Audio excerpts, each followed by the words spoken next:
विद्युते कल्पना जलम गंभीरोदर मूर्धये नामन समन्त वर्त्रया समन्त दृशे।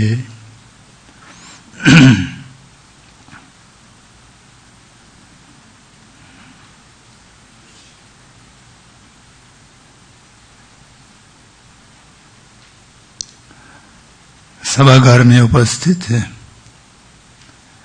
माननीय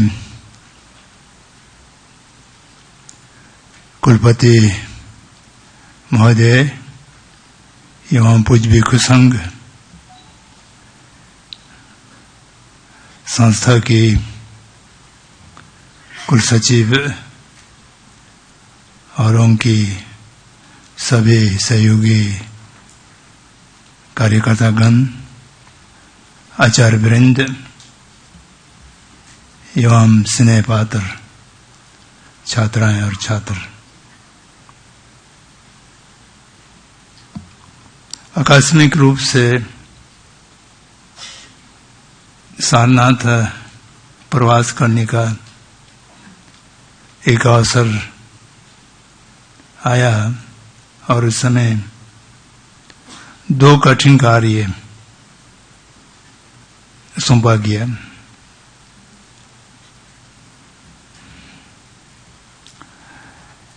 अभिधम्म कोश की संगोष्ठी का उद्घाटन करना और समापन करना।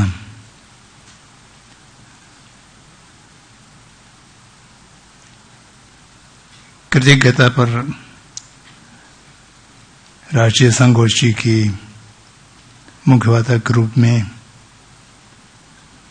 कुछ विचार प्रस्तुत करना, ये दोनों मेरे लिए बहुत कठिन काम थे। फिर भी जिस कार्य के लिए यहाँ आहूत की गई हैं तो उसको किसी तरह से निभाना तो पड़ेगा ही।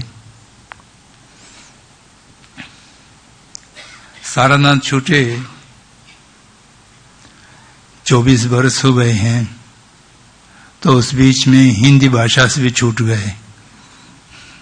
धर्मशाला में हिंदी का बहुत प्रचलन नहीं थे, तो इसलिए पहले वाराणसी में रहते थे तो कुछ त्रुटिपूर्ण हिंदी बोल लेते थे और अधिकांश में भूल गया हूं, तो इसलिए भाषा की भी कठिनाई है।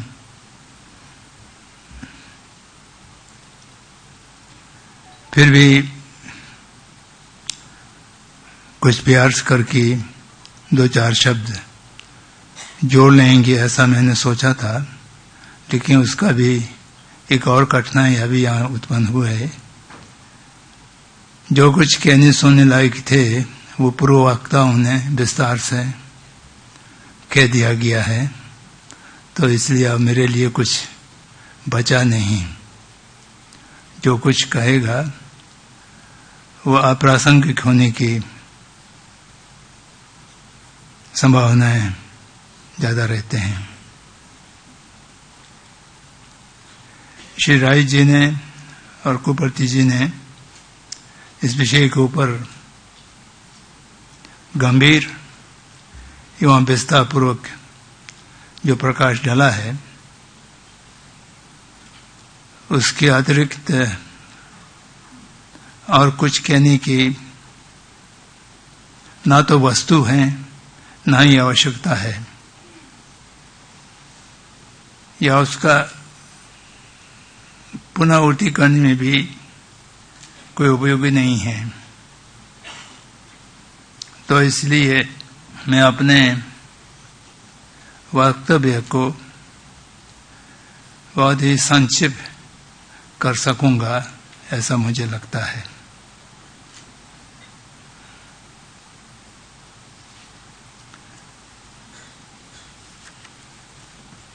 जो शब्द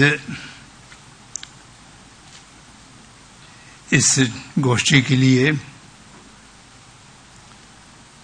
चुना गया है, कृतज्ञता का महत्व, वो भी समाज में, इस वाक्य रचने में समाज, कृतज्ञता और महत्व 3 शब्द से बने हैं। तो तीनों के अर्थ परिभाषित करना और वो तीनों को जोड़ करके क्या अर्थ निकलते हैं, इस पर विचार करना आवश्यक होंगे, ऐसा मुझे प्रतीत होता है।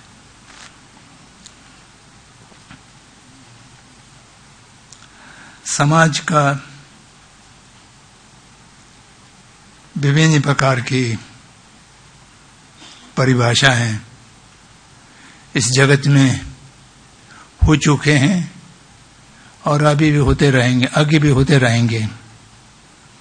अपने अपने दृष्टिकोण से समाज की परिभाषा करते हैं, न केवल परिभाषा करते हैं अपितु समाज की परिस्थिति भी समय समय पर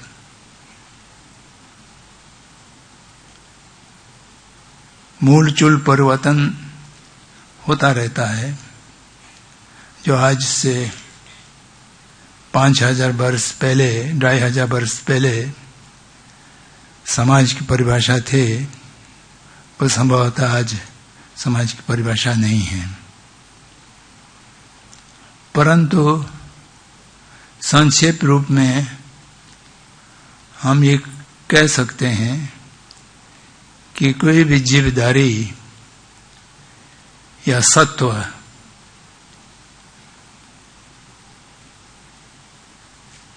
थोड़ा बहुत अंतर से सभी सामाजिक प्राणी होते हैं। मनुष्य भी सामाजिक प्राणी हैं। पश्चात वाला तो इसको बहुत बड़े शब्दों से कहते हैं कि मनुष्य सोशल एनिमल हैं। मुझे पता नहीं इसको एनिमल कहने की आवश्यकता क्या पड़ा। Social being, social living being, बहुत कुछ कहा जा सकता था, लेकिन प्रचलित शब्द में सोशल एनिमल कहते हैं, क्योंकि मनुष्य में भी कहीं न कहीं पशुत्व की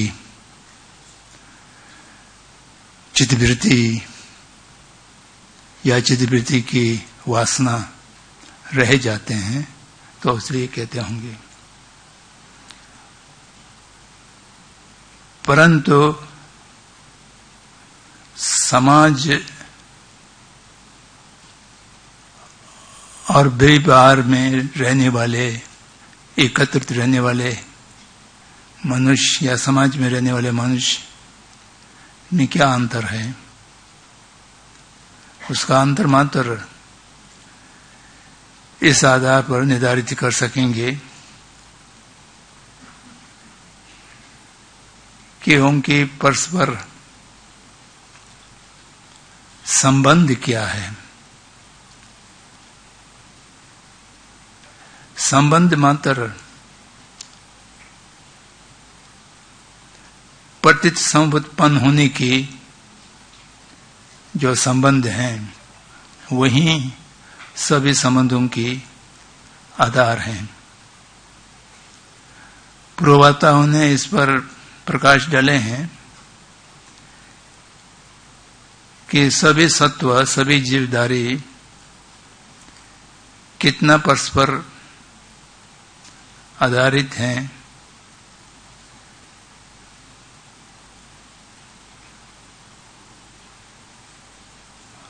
और एक दूसरे पर निर्भर करते हैं, जिसके अभाव में एक समय की जीवन व्यतीत करना संभव नहीं है। एक कुशल और समय की जीवन व्यतीत करने के लिए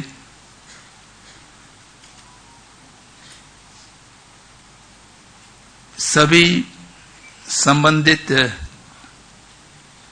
सत्वों के बीच में एक संतुलित और समाहित संबंध की आवश्यकता होता है। और इस संबंध को बिना कोई क्षति की समय के रूप से कैसा संरक्षित किया जा सकता है, वह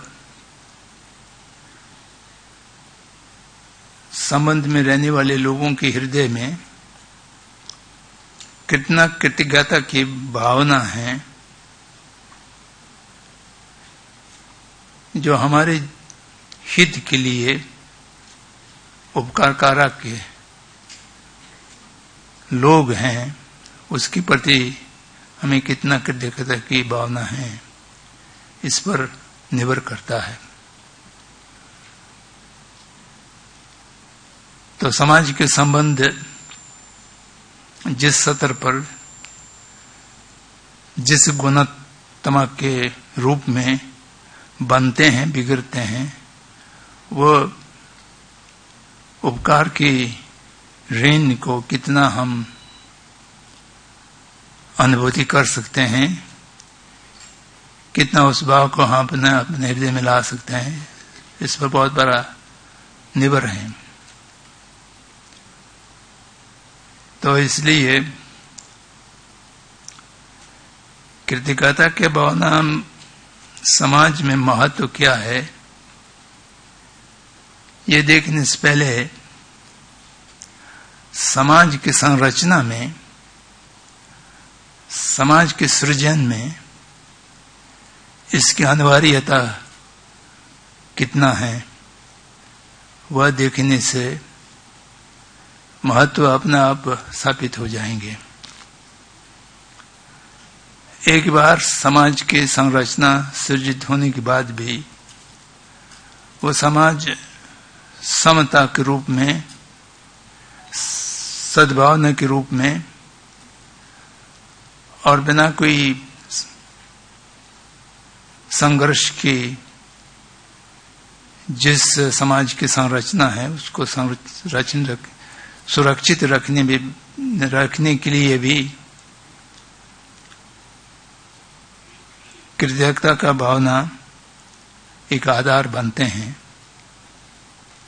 तो इसलिए समाज की संरचना,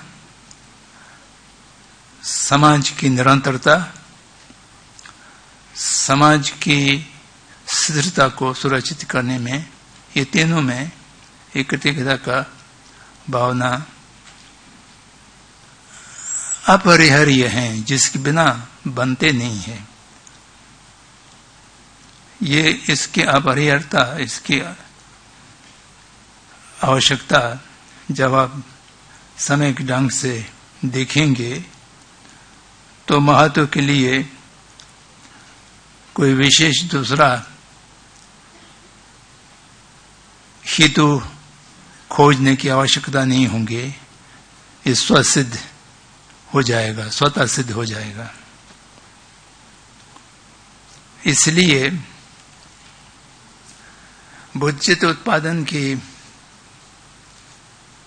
प्रक्रिया में महायान बौद्ध धर्म की परंपरा में दो परंपरा आते हैं।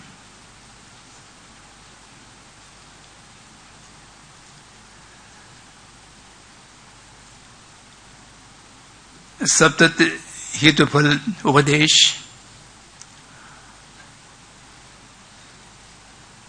और स्वपर परिवर्तन के उपदेश।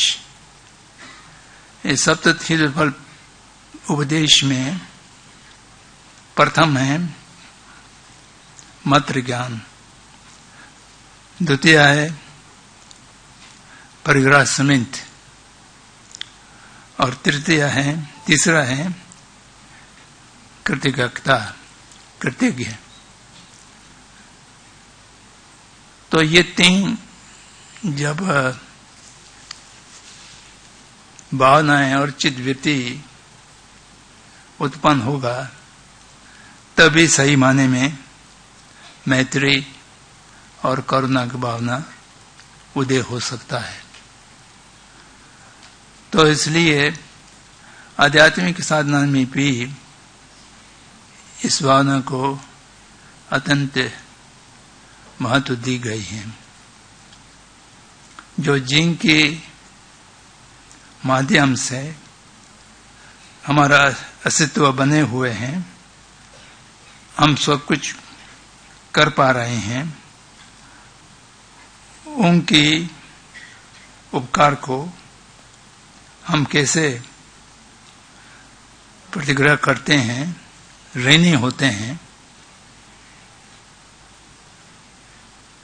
इसकी चित्तोत्पात करना बुद्ध मार्ग में प्रवेश करने के लिए अनिवार्यता दर्शाया गया है, वो है भी।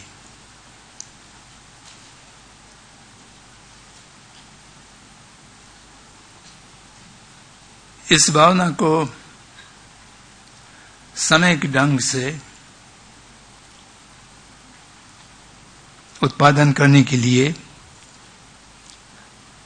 चित्त शोधन करने के लिए, चित्ताभ्यास करने के लिए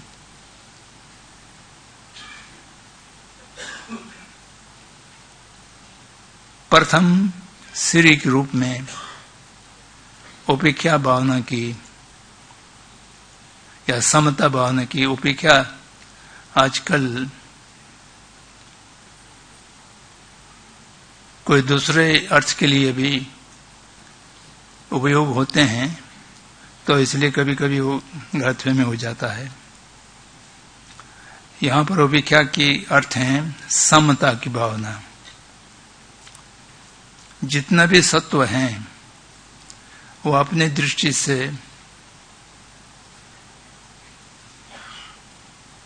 दृष्टिपात करेंगे तो उसमें कोई अंतर नहीं होगा, सब एक ही जैसे होंगे। जब तक समता की भावना ठीक ढंग से हम अभ्यास नहीं करेंगे, तब तक के प्रतिग्रह समित ऋणी की समरण और कृतज्ञता की भावना उत्पन्न होना कठिन है। कुलपति महोदय ने अपने अनुभव से कहा कि उनकी चित्त में समता की भावना है।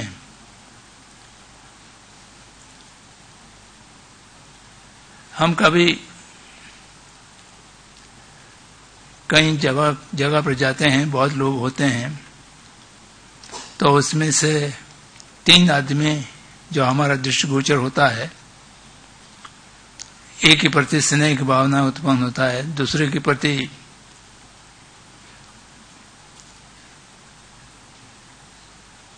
दूर की या क्रोध की भावना आते हैं, और तीसरे के प्रति कुछ भी नहीं, एकदम निगलेक्ट करने की भावना आते हैं। तो वो तत्कालिक रूप से जो हमारे संबंध जिनके प्रति हैं, यही के जीवन में वो भी तत्कालिक रूप से कुछ वर्षों में, कुछ महीनों में जो तत्कालिक समय बीता है, उसमें हम लोगों की परस्पर संबंध क्या हुआ है या वार्तालाप या आदान प्रदान क्या हुआ है, उस पर आधारित होते हैं। जो किसके साथ मनमुटाव है, उसको देखते ही द्वेष भावना उत्पन्न होता है। जिनके साथ निकटपन है, उसको देखते ही राग भावना उत्पन्न होता है। और जिसकी जान पहचान बिल्कुल नहीं है, पहले बार देख रहे हैं, उसके प्रति उपेक्षा की या निगलेशन की, छोड़ देने की भावना होते हैं। तीनों सत्व होना बराबर है, और वो जिस प्रकार की प्राणी हैं, जैसा हम हैं, वो बाकी तीनों भी उसी प्रकार की प्राणी हैं। लेकिन कुछ तात्कालिक कारणों से हम उसको 3 प्रकार की भेद उत्पन्न करते हैं। वो भेद जो है वो सत्य पर आधारित नहीं होता है, वो तत्कालिक हितु प्रतियों की ऊपर आधारित होता है। तो जिसको तार्किक दृष्टि से विश्लेषण करने पर जो इस समय निकटतम मित्र हैं वो पूर्व जन्मों में या पूर्व जन्म नहीं मानते हैं तो कोई दूसरा समय में हमारा शत्रु भी हुआ होगा, हो सकते हैं, होने की संभावना है, या भविष्य में भी हो सकते हैं। जो शत्रु हैं वो कभी भी मित्र हो सकते हैं। शत्रु, मित्र या अनजान तीनों के स्वभाव अपने प्रकृति की दृष्टि से उत्पन्न नहीं हुआ है, वो कुछ घटनाओं पर आधारित ये उत्पन्न हुआ है। और उन घटना की जैसे घटना भविष्य में भी कभी भी घट सकते हैं। तो इसलिए मित्र शत्रु बनने में कोई देर लगेगा नहीं, शत्रु मित्र बनने में भी कोई देर लगेगा नहीं। अनजान व्यक्ति शत्रु बनने में, मित्र बनने में दोनों की संभावना रखते हैं। तो इसलिए इन सब के प्रति समता की भावना जब तक उत्पन्न नहीं होंगे तब तक कि प्रतिग्रह सीमित और कृतज्ञता ये दोनों की भावना उत्पन्न कर सकेंगे, इसकी संभावना बहुत कम रह जाता है।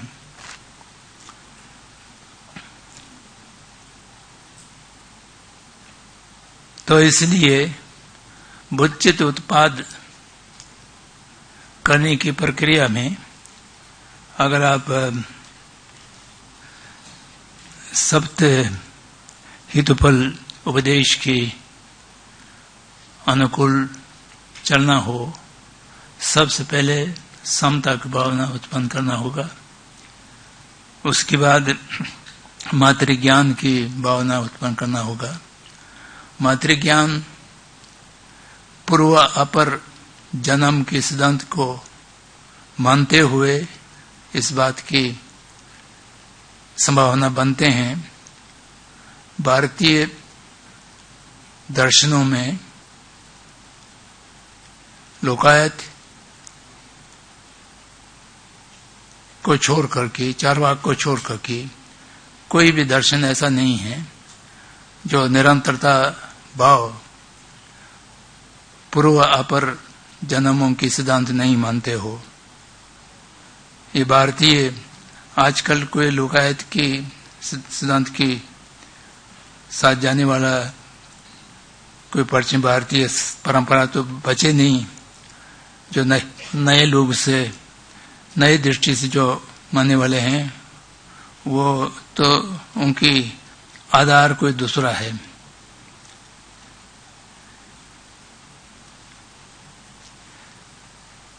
मन और शरीर, चित्त और भौतिक शरीर, ये दोनों की भेद नहीं जाने वाले, तो जिसको कहा जा सकता है आधुनिक साइंस वाले या आधुनिक जो मार्क्सिस्ट, कम्युनिस्ट वगैरह है, उसको छोड़ करके भारतीय परंपरा में संपूर्ण षट दर्शन की जो परंपरा है वो चित्त संतत को या तो आत्मा के रूप में या चित्त संतत के रूप में निरंतरता की सिद्धांत को मानते हैं। जो निरंतरता के सिद्धांत मानते हैं तो पूर्व जन्मों की कोई अंत नहीं है, कोई संख्या नहीं है। अपर जन्मों की भी कोई संख्या नहीं है, कोई अंत नहीं है। जब तक के निर्वाण प्राप्त नहीं होंगे हम जन्म लेते रहेंगे। इसलिए समस्त सत्व कभी न कभी अपने मां के रूप में उत्पन्न हुआ होगा। ये अनुमान प्रमाण के माध्यम से सिद्ध करते हैं, तो इसलिए पहले सब कभी न कभी मां रहा होगा, इस भावना को उत्पन्न करते हैं। तो जब भी मां या निकट संबंध रहे होंगे तो उनकी प्रतिग्रह उपकार, हमने अनंत उपकार उनसे प्राप्त किया है, तो उसके लिए कृतज्ञ भावना होना चाहिए। तो ये कृतज्ञ भावना होगा तब मैत्री की भावना बिना कोई विशेष प्रयास के सहज रूप से उत्पन्न किया जा सकता है। जब मैत्री की भावना होंगी तो जब हमको दुखी देखेंगे तो करुणा की भावना भी अपना आप होगा। जब मैत्री और करुणा की भावना प्रबल होगा तो उनकी दुख हटाने की, समस्त सत्वों के दुख हटाने की, समस्त सत्वों को सुख दिलाने की दायित्व है, वो मेरे ऊपर हैं, मैं उसको करूंगा। इस प्रकार से जो संकल्प लेते हैं उसको अध्याशय के नाम से कहा गया है। अध्याशय जब होगा तब जब तक कि समस्त सत्वों की सुख उत्पादन, दुख निवारण करने की क्षमता हमको नहीं है, तो इसलिए उसके लिए बुद्धत्व प्राप्त करना होगा। बुद्धत्व प्राप्त करने की जो संकल्प है उसको बुद्धचित कहा जाता है। सो बुद्धचित उत्पादन के लिए कृतज्ञता भावना एक महत्वपूर्ण कर्म है, धार्मिक दृष्टि से देखा जाए। अब ये धार्मिक दृष्टि को छोड़ दें, जो नितांत लौकिक दृष्टि से देखा जाए, क्योंकि समाज का शब्द आया है। समाज का संतुलित व्यवहार और संस्कार उत्पन्न करने के लिए और उसको संरक्षित करने के लिए दोनों कार्य में कृतज्ञता की भावना बहुत महत्वपूर्ण अपने योगदान अदा करते हैं। परंपरा और आधुनिक, ये दो चीज बहुत स्पष्ट रूप से एक दूसरे से भिन्नता रखते हैं। आधुनिक ज्यादा प्रचलित शब्द हैं। गांधी जी ने तो सभ्यता को ही आधुनिक मान लिया। हिंद स्वराज में जो सभ्यताओं की निंदा किया गया है वह प्राचीन सभ्यता या भारतीय सभ्यता की बात नहीं, केवल आधुनिक पश्चात, जिसको मैं सभ्यता करने में थोड़ा असुविधा अनुभव करता हूं, आधुनिकता कहना ज्यादा ठीक रहेगा। सो उस आधुनिकता में आज जो संपूर्ण जगत जूझ रहे हैं, जिसके कारण अनेक चुनौतियां हमारे सामने हैं, उन सब से जूझने के लिए भी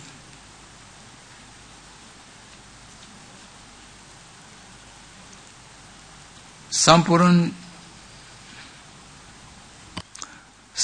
सत्वों की, अगर संपूर्ण सत्वों की परिकल्पना ठीक से नहीं बैठते हो, समस्त संपूर्ण मानव मात्र की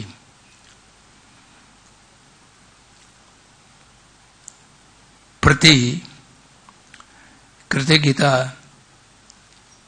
की भावना की कमी के कारण आज जो आधुनिकता की चुनौतियां हैं, इन चुनौतियों में सबसे बड़ा चुनौती है पर्यावरण के प्रदूषण, पृथ्वी की गर्मी की वृद्धि होना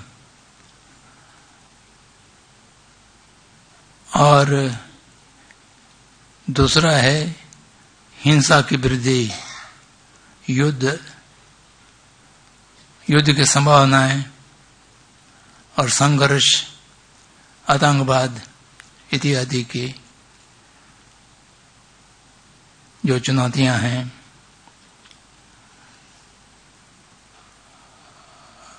और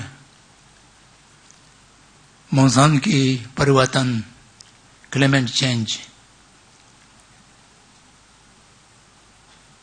गरीब और अमीर के बीच में खाई का वृद्धि होना,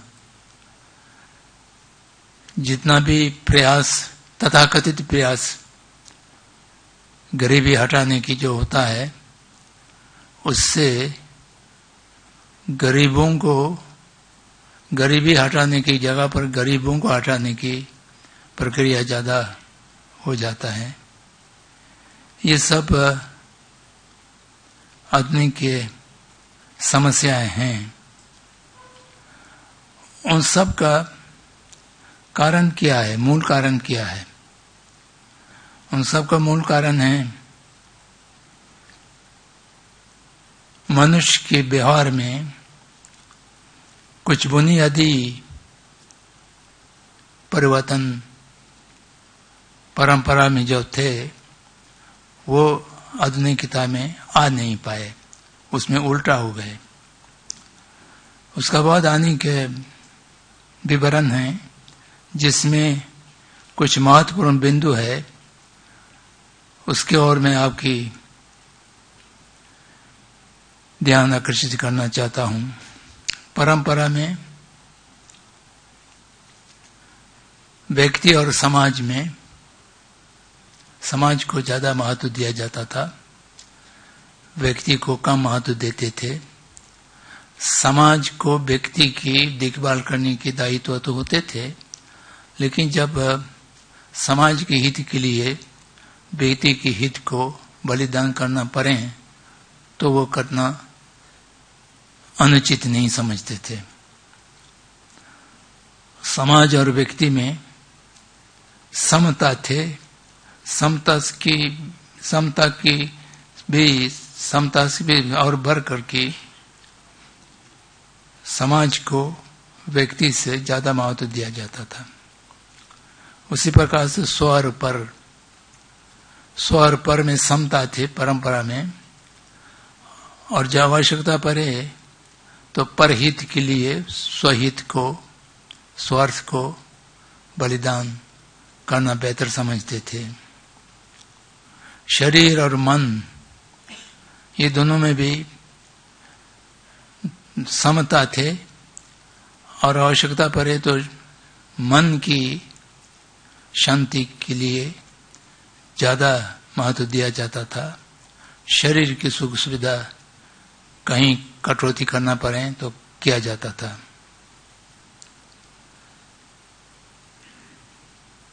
अधिकार और कर्तव्य से अधिकार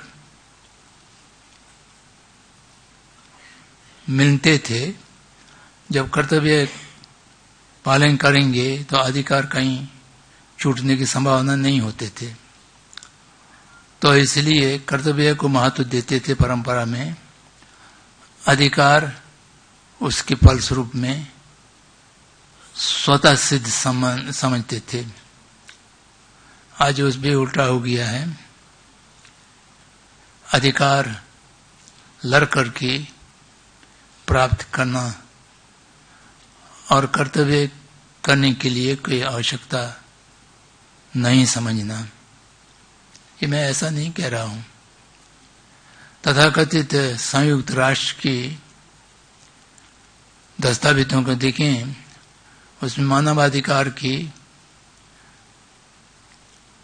सर्वभौम घोषणा है, मानव कर्तव्य की कोई भी घोषणा नहीं है। और परंपरा में समाज के हित के लिए सहयोग को महत्व दिया जाता था और संप्रदा सही नहीं समझा जाते थे, जहां तक हो सके उसको कम करने की प्रयास करते थे। आज सहयोग की जगह प्रतिस्पर्धा ने ले लिया है, तो संघर्ष ले लिया है। कहीं पर भी कोऑपरेशन की जगह कंपटीशन एक मनुष्य की सेज कार्य के रूप में मान लिया है। बचपन से लेकर के मरते दम तक सारे जीवन एक प्रकार से संतुलन, एक प्रकार से कंपटीशन के रूप में बाई में हो। कहीं पर भी ये हो गया है, तो इसलिए कोऑपरेशन की या सहयोग की संभावना को कम कर दिया है। इन सब से मूल रूप में क्या हुआ है, मनुष्य प्रकृति के संसाधनों का उपयोग करता हुआ करता था और प्रकृति के संसाधनों को समय के ढंग से उपयोग करना समस्त सत्वों की एक प्रकार से अधिकार हैं। परंतु आज आधुनिक जीवन पद्धति ने मनुष्य को उपयोगकर्ता में नहीं रखा, उपभोगकर्ता में कर दिया। यूजर टू कंज्यूमर, पहले यूजर थे, आज कंज्यूमर हो गया है। तो एक कंज्यूमर के रूप में, उपभोगकर्ता के रूप में किसी का भी कृतज्ञता भावना ठीक से उत्पादित करना अपने चित्त में, अपने मन में बहुत कठिन हो गया है। हर चीज लड़ करके, अपने अधिकार जता करके समय और असमय के उपायों से, माध्यम से प्राप्त कर लेना, और प्राप्त करने के बाद जितना भी अधिक से अधिक हम उपभोग कर सकें, वह मनुष्य की सेजता या अधिकार या वो सही ढंग में हमने मान लिया है। तो इस परिस्थिति को अब संपूर्ण मानव मात्र आने वाली चुनौतियों से जूझ रहे हैं, और आने वाली चुनौती विशेष रूप से पर्यावरण की प्रदूषण, ग्लोबल वार्मिंग, क्लाइमेट चेंज, इन सब की कोई प्रतिकार या इनको सामान्य करने के लिए, इनसे जूझने के लिए कोई उपाय हमारे पास बचे नहीं हैं। और इसके अतिरिक्त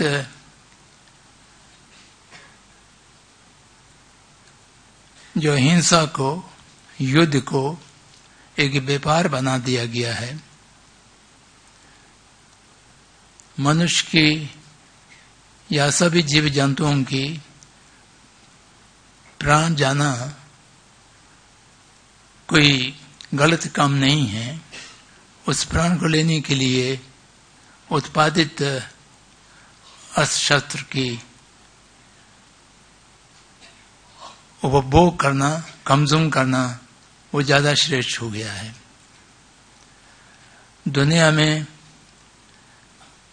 जो युद्ध हो रहे हैं, युद्ध की संभावनाएं बन रही हैं, युद्ध की चुनौतियां दिखाई दे रही हैं, इस सब कोई कारण नहीं है, अकारण ही है।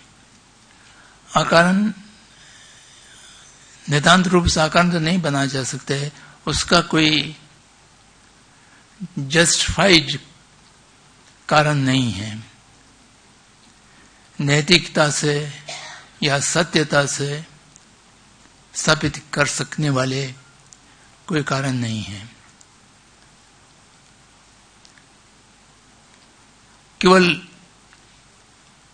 उत्पादित शास्त्रों की, अस्त्र की कंज्यूम करना, उपभोग करना, जिससे उनके बाजार बने रहना, ये उसके सीधे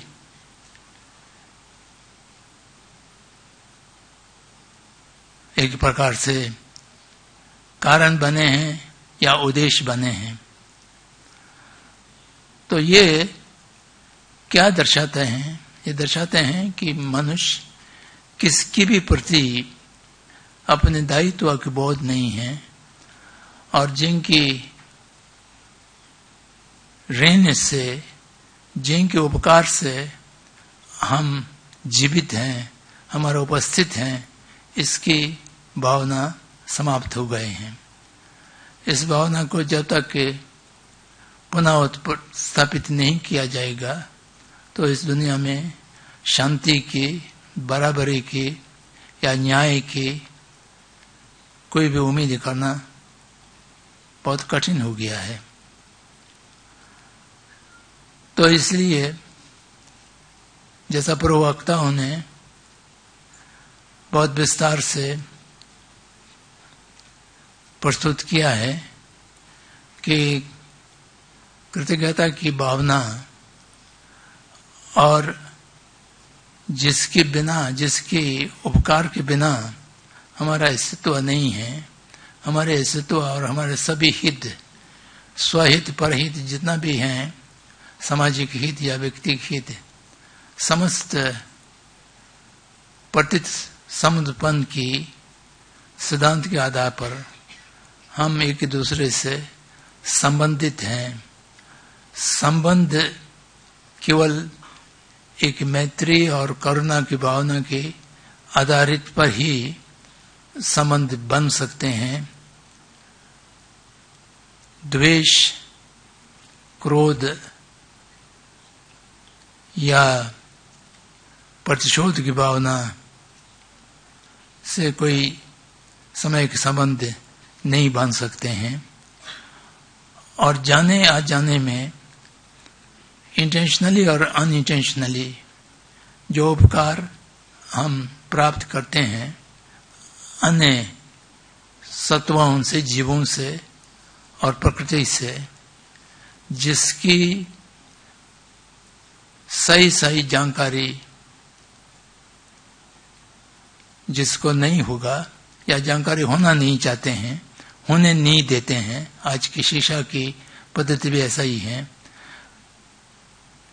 यथार्थ को लोगों से छिपाए जाने के प्रयास करते हैं, लोगों में प्रकट ना हो इसके प्रयास करते हैं। कुलपति जी ने कहा कि लोग सच्चाई को, सत्य को पसंद तो करते हैं, तो मेरे थोड़ा इसमें संशय है, पसंद करते हैं या नहीं पसंद करते हैं। मुझे तो ऐसा लगता है आधुनिक सभ्यता में जीने वाले लोग सत्य को पसंद नहीं करते हैं। पसंद इसलिए नहीं करते हैं, उसके सामना करने की क्षमता नहीं है। अपने जीवन शैली में, अपने व्यक्तित्व में सत्य की अभाव है। सब एक प्रकार से बनावट, कृत्रिम, अब ज्ञान भी कृत्रिम हो गया है। आर्टिफिशियल इंटेलिजेंस की जमाना है। तो इस जमाने में अगर जो हम उपयोग करने वाले जो चीज हैं वो सत्य हैं, वो यथार्थ हैं, तो उसको कृत्रिम की संज्ञा क्यों दिया जाए, आर्टिफिशियल के नाम क्यों दिया जाए। आर्टिफिशियल एक स्वीकार्य हैं, हम जो दे रहे हैं, हम जो बना रहे हैं, हम जो उपयोग कर रहे हैं, वह रियल नहीं है, ओरिजिनल नहीं है। वो केवल एक कृत्रिम है, आर्टिफिशियल है। उस आर्टिफिशियल से जो आर्टिफिशियल की जीवन हमको मिल सकते हैं, उसमें ना तो एक दूसरे के प्रति उपकार करने की, परहित साधने की आकांक्षा या इच्छा रखते हैं, या उसकी प्रक्रिया रखते हैं, या उसकी क्षमता रखते हैं। तो इसलिए सब अपने अपने कंधे पर अपने अपने पांव रख करके खड़ा होने की चेष्टा करते हैं। मुझे अच्छा लगता है ये 3 शब्द प्रोफेसर सरन ने आधुनिक विषय में कहा है, novelty, self grounding, violence, synonym to modernity. पहले कभी दिखाई न दिया हो या कभी उपयोग भी नहीं हुआ हो, एक नॉवेल्टी, एक वो नएपन नहीं है, एक पहले जिसकी संतत से, किसी की संतत से, किसी की परंपरा से नहीं आए हो, एक व्यक्ति ने अपने मन से कोई चीज कृत्रिम रूप से बना दिया हो, इसलिए वो कोई अपने को खड़ा होने के लिए कोई आधार नहीं है, कोई भूमि नहीं है। तो इसलिए स्वयं के ऊपर आधारित करना पड़ता है। तो जो कुछ उसमें से उत्पन्न होगा वो हिंसा होगा। किसके अहित करेंगे, किसी की भी स्वहित भी नहीं कर पाते हैं, सबकी अहित करेंगे। तो इसलिए वायलेंस, ये तीनों इकट्ठे जब जहां हो जाता है उसका मॉडर्निटी। मॉडर्निटी तो अब पुराना हो गया, इस समय हम लोग पोस्ट मॉडर्निटी की बात कर रहे हैं। पोस्ट मॉडर्निटी में सबसे अधिक चलन किसकी है, सबसे अधिक उपयोगी और चलन या प्रभाव उसके हैं जो सही नहीं है, जो रियल नहीं है, जो यथार्थ नहीं है, कृत्रिम है। मशीनों के माध्यम से, शक्ति के माध्यम से,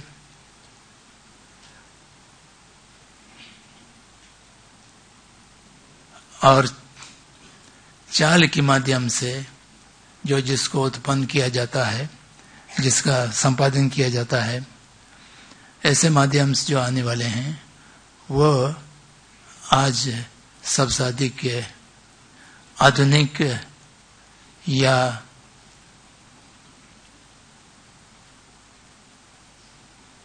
पश्चातों के शब्द में सबसे नए, डेवलप्ड, अपग्रेडेड चीज माना जाते हैं। तो जिससे मनुष्य को समाज के सभी संबंधों से हटा करके, काट करके, सेल्फ ग्राउंडिंग, अपने आप में सीमित एक individual right, individual property, individual thing, individual benefit, इन सब के इर्द गिर्द में सब कुछ आ गए हैं। तो आज हम किसी के भी प्रति कृतज्ञता की भावना को उत्पन्न करना और रखना कठिन हो रहा है। तो इसलिए हमें देखना होगा कि क्या हम किसी की भी प्रति कृतज्ञता की भावना ना रखें, किसी के ऊपर हम अपने की आश्रित को, अपने की डिपेंडेंसी को नकार दें, तो तब हमारा जीवन किस प्रकार के होंगे ये जांचने की, पड़ताल करने की, विश्लेषण करने के योग्य होगा। अगर इसको विश्लेषण करेंगे तो हम आज किस यथार्थ के ऊपर आधारित हैं ये समझ में आएगा। अगर ये समझ में आए तो कृतज्ञता की भावना समाज के लिए कितना महत्व है वह सिद्ध करने के लिए कोई तार्किक हेतु ढूंढने की आवश्यकता नहीं पड़ेगा, अपने अनुभव से उसको स्थापित कर सकेंगे, ऐसा मुझे लगता है। इन शब्दों के साथ मैं अपने वाणी को समाप्त करता हूं। सभी सत्वों के लिए